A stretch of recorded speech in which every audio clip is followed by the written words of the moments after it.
திருநெல்வேலி மாவட்டம் தச்சநல்லூர் பகுதியில் நடைபெற்று வரும் சாலை பணிகளை துணை மேயர் ராஜு நேரில் ஆய்வு செய்தார்.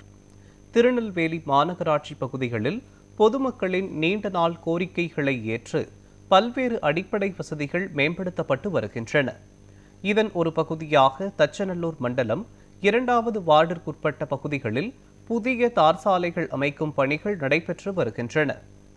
இந்நிலையில் மாநகராட்சி துணை மேயர் ராஜு தச்சநல்லூர் பகுதியில் கள ஆய்வு மேற்கொண்டார். குறிப்பாக செல்வ விக்னேஸ்வர் நகர் சாலை அமைக்கப்படும் போது பயன்படுத்தப்படும் மூலப்பொருட்களின் தரம் குறித்தும் சாலையின் கன அளவு சரியாக உள்ளதா என்பது குறித்தும் அதிகாரிகளிடம் கேட்டறிந்தார். பொதுமக்கள் பயன்பாட்டிற்கு இடையூறு இல்லாமல் பணிகளை மிக விரைவாகவும் தரமாகவும் முடிக்குமாறு ஒப்பந்ததாரர்களுக்கு அறிவுறுத்தினார். தொடர்ந்து மக்களிடம் குறைகளை கேட்டறிந்த துணை மேயர் விடுபட்ட தெருக்களிலும் சாலை வசதிகள் படிப்படியாக ஏற்படுத்தப்படும் என உறுதியளித்தார். இந்த ஆய்வின் போது மாநகராட்சி அதிகாரிகள், உள்ளாட்சி பிரதிநிதிகள் உள்ளிட்டோர் உடனிருந்தனர்.